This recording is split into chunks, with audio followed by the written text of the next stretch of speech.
سورة قلبي مسلم توتا مركز نور الهدى إفاق جل المنما برسيساتي كافي قدا يا كلام ربي قدا ريكيش ملكي قدنا دين ديدا ولا لما هابر النوم قرانا وارو ولا لألفنا سيتو خيسا باسلمي جايا ديا مركز نور الهدى قلتومي سورة قلبي مسلم توتا مركز نور الهدى إفاق جل المنما برسيساتي كافي قدا يا كلام ربي قدا ريكيش ملكي قدنا دين ديدا ولا لما هابر النوم قرانا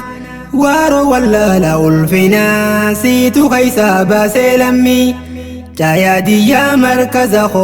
نور الهدى قلتومي الحمد لله جيتشا ربي فارسا هند درا ربي أرجا موتيكا سمايا ما يا قادرا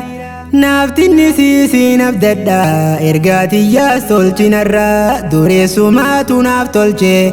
ميدي سيدام سخون الرا سوتو من تيرجا دوفي عبدي تنتي خنو الراس خالق خيّة توكيجا يا خنب جالو وامرا رحمة الرحيم نراقبي والناس خال خير الرا سيما قنفد بلارا مكرها سيدا هندرا حميد يا مجيد كنكو سمان قبار شكرا gammachuu caayaa quraanaa afeeramnee fageenyarraa afeerraa daabala eebbaa waamicha oowwannee jirra. gammachuu caayaa quraanaa markaza nuura ludaati urjiiwwan saa'ibisuudhaaf tokko nafnee namni marti yaane hundaanuu as jirra qooddachuu fayyiba isaaniiti. irraafuun nun fakkaattu markaza nuura ludaati baga geessan jechuuf dhufne hundi dhiiraa fi shamara urjiiwwan diin barattoota baga nuuf geessan koongira urjiiwwan diin barattoota baga nuuf geessan koongira urjiiwwan teenya qaqqaalee turta waamee qoobsaati kaayyoo teessan guuttachuudhaaf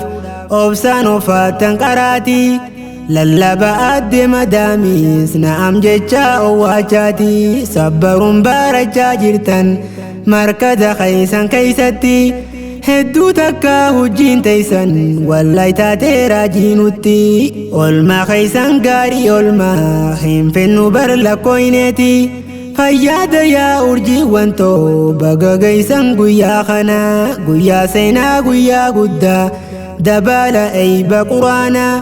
huruuf irraa takka jettan quraanattis dabaruudhaan seera fiqii hubattanii eeyba geeysan tattaaffiidhaan hanii ayyaa lammiitan too ammallee naaf barakadha. hojiin shamarran islaamaa waa maxbaxaa qofaa miti kootume siin daawwachiisa gumaata dubartootaati. joolleen tuwaa biyya ofii keeysan jirtuu namuu bara kushiina arabaa keeysa dalaguudhaanis qara'a akkasiin barachaa jiran shamarran keenya kun arraa kunoo arraa ijaan garree oomisha isaanii koongira firii gaarii galmeeysitan taarii jabduu yeroo dheeraa yaa warra nuura ludaadha koongira alfa koongira yaa warra nuura ludaadha koongira alfa koongira faaxemi seenjara keeysa arra mataatu dhukkuba hiriyaantee arra barte eeybarra jirti shaashamba ati garuu quraanarra siyaame siin kute gurbaan ustaazaa fi barattoonni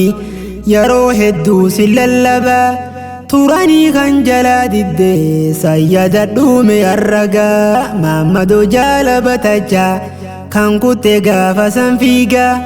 ati quraanaa sin barree gurbaasanii sin harkanne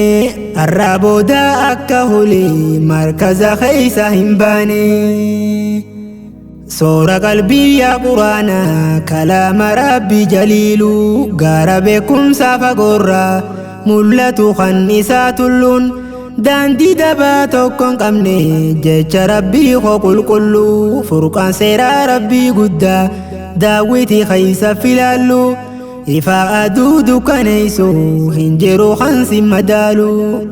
doktora caalu dhibdee hundaa'u hayyaalu kayyoonii fi sagaraate mi'aan isaa namatti tolu waa'ila gaafa rakkooti ittiin olleeme haa bullu waa'ila gaafa rakkooti ittiin olleeme haa bullu shoora keeysan hin daganne koreedhaa fi amiirranii yaa hoggantoota markazaa lafaatii jabduu qabdanii ofiifillee barachaadha barattootaas hogganuuni akkasiin arraanuuf geeysan amiirran koo isin kuni markaza keeysa taa'uudhaan caayaadiin nu sossooftanii rakkoo balloonii sasuma takka dadhabnen jettanii maatii hundaa takka gootan mataa walitti qabuuni darsiif karoora diriirsaa ustaaza dhageeyfattanii jecha namoota baay'eetis bira hoottan dandeeysanii isiniin bilchaate kunoo eebbi'arraa akka toluuni seenaa jabduu galmeeysitan baguu manaaf gammaddanii seenaa jabduu galmeeysitan baguu manaaf gammaddanii Baba khankoo yaa sheekha koo nama baay'eedha oomishte leenca toohiida sheekh Usmaan Baba khankoo nu boonsite barsiisa aqiidaa gaarii kan oomishni isa baay'ate nama hedduudha barsiifte gabayaarraa nuuf oolchite nama baay'ee yaa Baba koo sanada siini galfate dhugumaan arra dubbanna san keeysa dhiira leenjifte Qaroo beekumsaan baroodu seetu barsiise dhaloota ilma diiniin nu farreedu ustaaza koo mararfata leenca fakkii ilma namaa bashaashaa koo yaa barsiisa kokkoflaa bashannansiisa ati onnee teenya keeysa yaa ustaazii Abdusalaam habeebii koo yaa gameeysa taariin teeysan lafan banne tan xaaraa turtan kaleeysa Abbaan Nuural Hudaa kuni ilma Sheekh Usmaan Durriiti Ustaaz Abdusalaam Qaalii jazaan keeysan sayoom dhumti Nuural Hudaa hundeeysite lammii tanteetiin barsiifte lammii teenyaatan rakkinaaf kaleeysa biyyarraa baate halkanii guyyaa barsiifte beelaa fi dheebuu obsite namarraa kophaa bahuudhaan barsiisurraa xiyyeeyfatte nama baay'ee wallaalarraa baafte sammuu isaanii garte dhaloota ilmiin gabbifte kunorra eeybanu yaamte jazaa keeysan himneen fennu galatoomaa nu wayyooma gandalachuutu milkaawii arraa boruuste oluma isiniin dandayi waanyoon haasinni keeysan dhabama arraa boruus gammachuma isiniin haa jedhu rahmaan Soora qalbii muslimtoota markaza koo Nuural Hudaa ifaa qajeello ilma namaa barsiisaa xiqqaa fi guddaa yaa kalaamaa rabbii guddaa riqicha milki guddinaa dinne didaa wallaalummaa haa barannu mee quraanaa waaroo wallaala ulfinaa siitu keeysaa baasee lammii Jaya diya markaza kho Nuural Hudaa galatoomi